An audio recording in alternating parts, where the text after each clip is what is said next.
He slumped in his chair, his health ruined, but his heart was full of joy on this day of retirement. Benjamin Loader, an entrepreneur and Wall Street capitalist, had accomplished the impossible.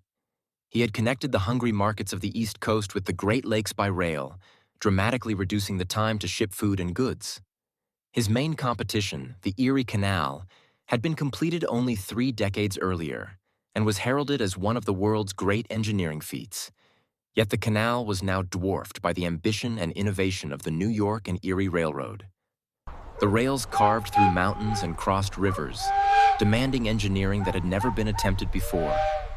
Remarkably, Loader had to raise $15 million in private funds, the equivalent of over $620 million today, and overcome political opposition from Albany, where canal-aligned legislators feared the railroad's success would render the canal obsolete.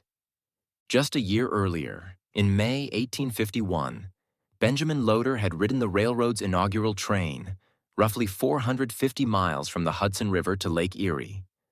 With the President of the United States, the great orator Daniel Webster, and hundreds of business and political leaders aboard. It was the longest railroad in the world at that time. As the train pulled into Dunkirk with military bands playing and crowds cheering, Loader reflected on his 10-year journey and the personal wealth he had sacrificed. And he smiled. Like many great pioneers before him, Benjamin was satisfied. He had made a lasting contribution to the poor and to the immigrants pouring into eastern cities to escape European autocracies for a breath of freedom. He knew that his brainchild, the New York and Erie Railroad, would help feed those most in need in America's growing cities. Jump ahead to 1978. Another entrepreneur, Robert Dingman, had moved from New England to western New York in search of his fortune. Bert Dingman. A buddy of mine, he works for the railroad. Train? Yeah. I sold them all their shower curtain rings. He owes me a favor.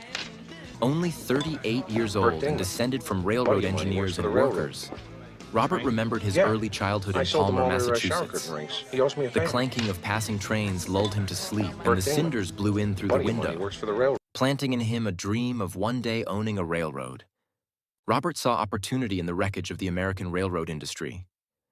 By the 1970s, the once mighty Erie Railroad had collapsed into bankruptcy, a casualty of America's love of the automobile and years of mismanagement.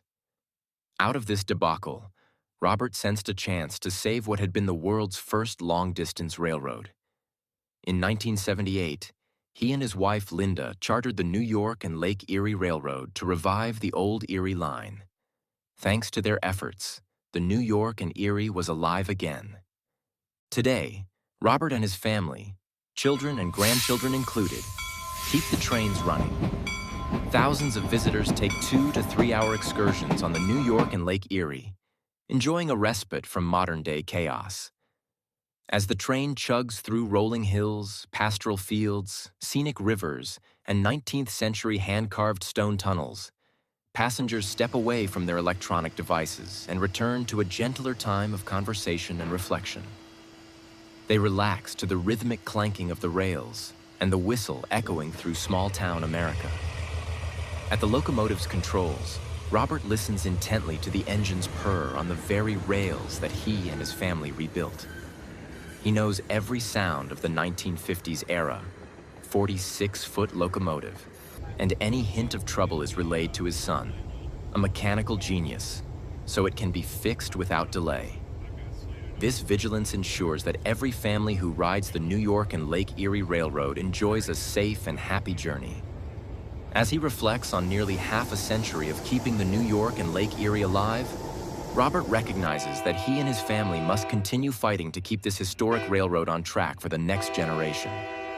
But his heart is full, just as Benjamin Loader's heart had been more than a century before.